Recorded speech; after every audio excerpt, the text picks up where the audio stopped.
Everyone, तो स्वागत है आप सभी का आपके अपने YouTube चैनल इक्वल एजुकेशन पर। तो students, I am Anup Dhiman और आज हम लोग डिस्कस करेंगे क्लास 9 चैप्टर ग्रेविटेशन में पार्ट 1 के बारे में। तो स्टूडेंट्स, अगर आप लोग हमारे चैनल पर न्यू हैं तो जल्दी से चैनल को सब्सक्राइब कर दीजिएगा, साथ ही बेल आइकन प्रेस कर दीजिए, जिससे जैसे हम लोग नेक्स्ट वीडियो अपलोड करें वीडियो का नोटिफिकेशन आप तक सबसे पहले पहुंचे। तो स्टूडेंट्स, स्टार्ट करते हैं आज का वीडियो विद पार्ट नंबर 1। तो अगर हम लोग बच्चों पार्ट नंबर 1 की बात करें तो यहां पर जो हमारा पार्ट नंबर 1 है उसमें हम कौन कौन से टॉपिक कवर करने वाले हैं पहले ये डिस्कस कर लेते हैं। तो सबसे पहले अगर हम लोग बात करें तो बच्चों हम लोग बात करने वाले हैं मीनिंग ऑफ ग्रेविटेशन, मतलब हम लोग समझेंगे कि इस ग्रेविटेशन का मीनिंग क्या होता है। देन हम लोग बात करेंगे कैरेक्टरिस्टिक्स ऑफ ग्रेविटेशनल फोर्स, मतलब ये जो ग्रेविटेशनल फोर्स है या और वी कैन से ग्रेविटेशन है, इसकी कौन कौन सी अपनी कैरेक्टरिस्टिक्स है। देन हम लोग बात करेंगे contact and non contact force के बारे में। तो लास्ट में हम लोग डिस्कस करेंगे यूनिवर्सल ग्रेविटेशनल लॉ। तो स्टार्ट करते हैं आज का वीडियो विद टॉपिक नंबर 1। तो स्टूडेंट, सबसे पहले हम लोग डिस्कस करने वाले हैं यहां पर ग्रेविटेशन के मीनिंग के बारे में। तो अगर बच्चों ग्रेविटेशन के मीनिंग की बात हम लोग करें, मतलब हमें यह समझना है कि what is the meaning of the gravitation. तो ग्रेविटेशन देखो बच्चों क्या कहता है कि अगर दुनिया में कोई भी दो ऑब्जेक्ट हैं,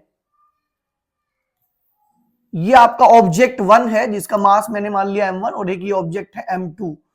दुनिया में कोई भी दो ऑब्जेक्ट है तो ये दोनों ऑब्जेक्ट एक दूसरे को एक नॉन कॉन्टैक्ट फोर्स से क्या करते हैं बच्चों, अट्रैक्ट करते हैं, और इस फिनोमिना को हम लोग कहते हैं बच्चों ग्रेविटेशन। क्लियर बात है। तो देखो लिखा है हम लोगों के पास, every two objects in this universe attract each other by a non-contact force known as gravitational force and this phenomena is known as the gravitation। Clear बात है बच्चों। तो यहां पर देखो एक एग्जांपल भी हम लोग के पास कहता है, due to gravitational force earth attract every object towards it. जो अर्थ है हमारी, ये हर ऑब्जेक्ट को अपनी साइड क्या करती है, अट्रैक्ट करती है। मतलब अगर आप किसी भी ऑब्जेक्ट को देखो तो अर्थ उसे अपनी तरफ बाइंड करके रखती है और वी कैन से अट्रैक्शन होता है। देखो अगर मैं इसको यहाँ पे छोड़ता हूं तो देखो अर्थ इसे अपनी तरफ अट्रैक्ट करती है, इसलिए डाउनवर्ड मूव करता है। अगर हम लोग बात देखें बच्चों, यहां पर ये हमारे पास अर्थ है और ये अर्थ इस मून को अपनी तरफ क्या करती है बच्चों, अपनी तरफ क्या करती है, अट्रैक्ट करती है। तो ये बात मुझे समझ में आती है कि दुनिया में अगर कोई भी दो ऑब्जेक्ट होंगे वो एक दूसरे को अपनी साइड क्या करेंगे बच्चों, अट्रैक्ट करेंगे, और इसी को हम लोग कहते हैं ग्रेविटेशन।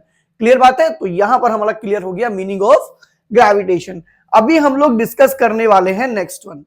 अभी हम लोग नेक्स्ट वन डिस्कस करेंगे अपना topic, that is characteristics of gravitational force. अभी हम लोग कैरेक्टरिस्टिक्स ऑफ ग्रेविटेशनल फोर्स के बारे में डिस्कस करेंगे बच्चों। तो देखो कैरेक्टरिस्टिक्स की बात करूं मैं तो यहां पर देखो क्या लिखा है बच्चों, it is a non contact force. मतलब ये जो ग्रेविटेशनल फोर्स होती है ये अपने आप में एक नॉन कॉन्टैक्ट फोर्स है। मतलब यहां पर जो ऑब्जेक्ट्स होते हैं वो एक दूसरे के एक्चुअल कॉन्टैक्ट में नहीं होते हैं, मतलब वो एक दूसरे से डिस्टेंस पर होते हैं और डिस्टेंस पर ही वो एक दूसरे को क्या करते हैं, अट्रैक्ट करते हैं। अगर हम लोग सेकंड वन बात करें फर्स्ट वन के बाद, तो सेकंड वन कहता है बच्चों gravitational force always act between two objects. मतलब जो ग्रेविटेशनल फोर्स है मतलब जो ग्रेविटेशनल फोर्स है वो ऑलवेज टू ऑब्जेक्ट्स के बीच में लगती है। मान लेते हैं हमारा ऑब्जेक्ट 1 ये है बच्चों और ऑब्जेक्ट 2 ये है, तो इसमें क्या होता है बच्चों, ऑलवेज क्या होता है, अट्रैक्शन बिटवीन टू ऑब्जेक्ट्स होता है। कोई सिंगल वन ऑब्जेक्ट में ग्रेविटेशनल फोर्स का कोई फिनोमिना नहीं होगा। अगर हम लोग नेक्स्ट वन बात करें बच्चों, ये कहता है light objects produces less gravitational force whereas heavy object produces more gravitational force. ठीक है ना बच्चों, ये मोर ग्रेविटेशनल फोर्स क्या करते हैं, प्रोड्यूस करते हैं। ठीक है।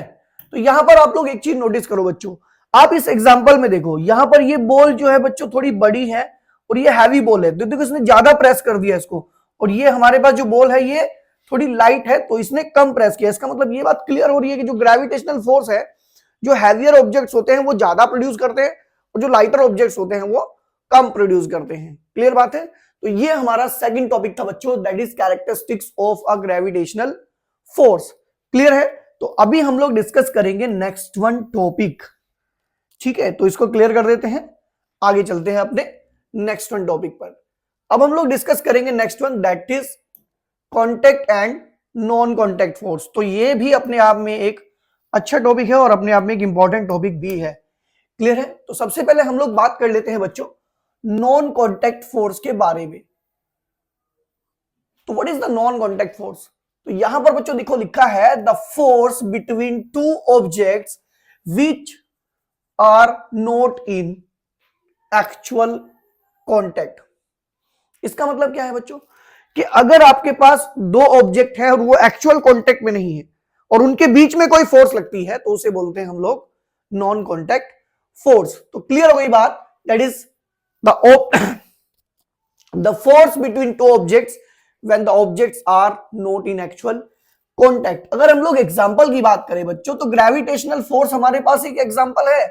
ग्रेविटेशनल फोर्स में क्या होता है? ग्रेविटेशनल फोर्स में जो ऑब्जेक्ट्स होते हैं वो एक्चुअल कॉन्टैक्ट में नहीं होते हैं, वो ऑब्जेक्ट एक डिस्टेंस पर रखे होते हैं और उनके बीच में एक अट्रैक्शन फोर्स लगता है।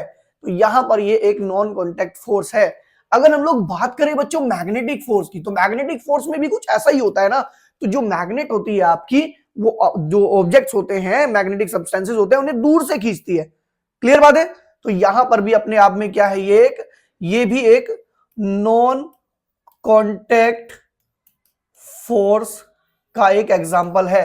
अब यहां से कई बार क्वेश्चन में बच्चों पेपर में जो क्वेश्चन है वो आ जाता है और आप लोग पूछ लिया जाता है give any two examples of non contact force. Question में आपको आंसर देना है gravitational force and the magnetic force. अगर हम लोग नेक्स्ट वन बात करें बच्चों, नेक्स्ट वन अगर हम लोग बात करें यहां पर कॉन्टैक्ट फोर्स क्या होती है, तो सीधी सी बात है कॉन्टैक्ट फोर्स एक ऐसी फोर्स होती है जब दो ऑब्जेक्ट एक दूसरे से एक्चुअल कॉन्टैक्ट में होते हैं। तो यहां पर यही लिखा है बच्चों, the force between two objects when objects are in actual contact. तो जो ऑब्जेक्ट्स होते हैं वो एक्चुअली क्या होते हैं, कॉन्टैक्ट में होते हैं। अगर आप लोग यहां पर देखो बच्चों, अब ये जो बच्चा है ये इसको पुश कर रहा है और यहां पर ये दूसरी सरफेस है और ये यहां पर क्या हो रहा है, अपोजिट डायरेक्शन में एक फोर्स लगती है जिसको हम लोग कहते हैं फ्रिक्शनल फोर्स। तो यहां पर अगर हम लोग देखें तो ये जो सूटकेस है और वी कैन से जो बॉक्स है वो सरफेस के साथ बिल्कुल कांटेक्ट में है और इनके बीच में जो फोर्स लगी है उसको क्या बोल रहे हैं हम लोग, उसको हम लोग बोल रहे हैं बच्चों कांटेक्ट फोर्स, क्लियर है। एक और एग्जांपल देखो बच्चों, ये अपने हैंड से क्या कर रहा है, इसको पुश कर रहा है और अगर ये पुश कर रहा है तो नो डाउट ये बॉक्स और इसके जो हैंड है वो एक्चुअल कांटेक्ट में है। तो यहां पर ये जो फोर्स लगी है इसको बोलेंगे हम लोग कांटेक्ट फोर्स। तो मुझे एक बात समझ में आती है कि अगर कोई मुझसे पूछता है give any two examples of contact force, तो मैं दो एग्जांपल यहां पर पता है कौन कौन से देने वाला हूं। मैं यहां पर एक एग्जांपल देने वाला हूं मस्कुलर फोर्स एंड बच्चों सेकंड एग्जांपल देने वाला हूं फ्रिक्शनल फोर्स। तो ये बहुत ही इंपॉर्टेंट टॉपिक है और यहां से क्वेश्चन आने के चांसेस भी बनते हैं, क्लियर है बच्चों। तो ये हमारा था topic contact and non contact force, clear है। अभी चलते हैं अपने नेक्स्ट वन टॉपिक की तरफ। देखो बच्चों, अब हम लोग बात करेंगे नेक्स्ट वन टॉपिक के बारे में। नेक्स्ट वन टॉपिक है हमारे पास यूनिवर्सल लॉ ऑफ ग्रेविटेशन। तो बच्चों ये अपने आप में एक बहुत ही इंपॉर्टेंट टॉपिक होने वाला है, ठीक है। तो इसके बारे में डिस्कस करेंगे और मैं आपको एक बात बता दूं, ये जो चैप्टर है आपका ग्रेविटेशन, इस चैप्टर में सबसे important topic he universal law of gravitation है, ठीक है बच्चों। तो इसके बारे में समझ लेते हैं कि ये लॉ एक्चुअली कहता क्या है। देखो बच्चों, इस लॉ में अगर हम लोग बात करें तो हम लोगों को सबसे पहले ये समझना होगा कि ये लॉ कहता है कि अगर आपके पास कोई भी दो ऑब्जेक्ट है जिसमें फर्स्ट वन ऑब्जेक्ट हम मान लेते हैं m1 इसका मास है और सेकंड ऑब्जेक्ट हम लोग लेट कर लेते हैं m2, तो ये दोनों एक दूसरे को अट्रैक्ट करेंगे, ये हम लोग जानते हैं, ठीक है ना बच्चों। और इनके बीच में जो डिस्टेंस है उसको मैंने मान लिया d। तो देखो universal law of gravitation actual में क्या कहता है। Universal law of gravitation actual में दो डिफरेंट बातें कहता है। फर्स्ट वन लिखा है according to universal law of gravitation, gravitational force between two objects is directly proportional to the product of their masses। मतलब ग्रेविटेशनल फोर्स कहता है जो, मतलब यूनिवर्सल लॉ ऑफ ग्रेविटेशन कहता है बच्चों कि इन दोनों के बीच में जो फोर्स लगती है वो डायरेक्टली प्रोपोर्शनल है इन दोनों ऑब्जेक्ट के मासेस के। आगे बढ़ते हैं, and inversely proportional to the square of the distance between them. मतलब एक और बात ये कहता है कि जो ग्रेविटेशनल फोर्स है वो इनवर्सली प्रोपोर्शनल होती है square of the distance between them के। क्लियर बात है? तो ये बातें अब यहां पर हमें मेंशन करनी पड़ेगी। ठीक है, मेंशन क्या करनी पड़ेगी भाई? मेंशन ये करनी पड़ेगी कि जो ये ग्रेविटेशनल फोर्स है बच्चों,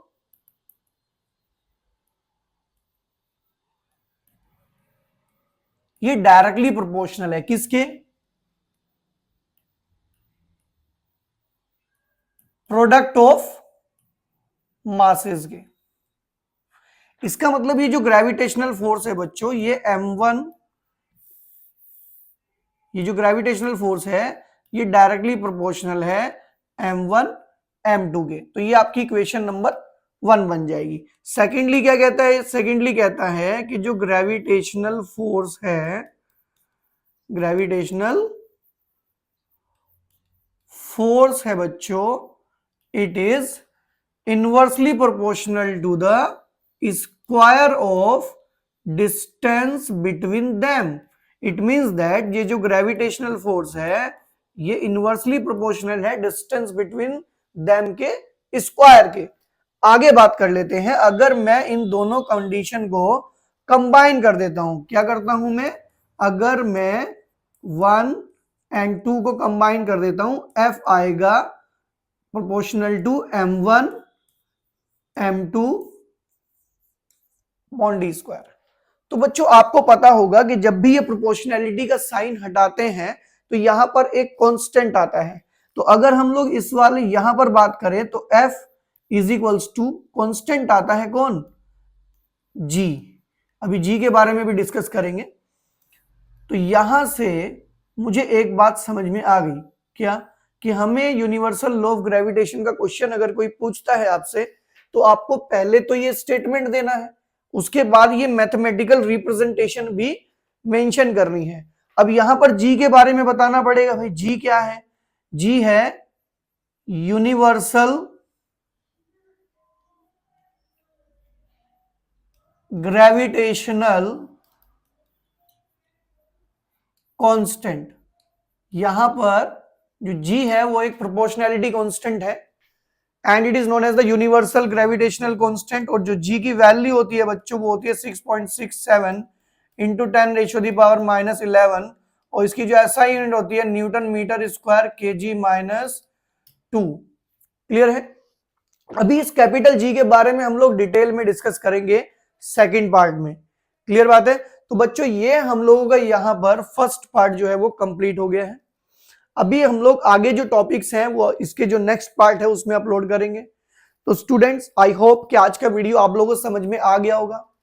तो स्टूडेंट अगर आप लोग हमारे चैनल पर न्यू हैं और आपने चैनल को अभी तक सब्सक्राइब नहीं किया है तो जल्दी से चैनल को सब्सक्राइब कर दीजिए, साथ ही बेल आइकन प्रेस कर दीजिए जिससे जैसे ही हम लोग नेक्स्ट वीडियो अपलोड करें वीडियो का नोटिफिकेशन आप तक सबसे पहले पहुंचे। तो स्टूडेंट्स आज के वीडियो में इतना ही, मिलते हैं नेक्स्ट वीडियो में, तब तक के लिए बाय बाय।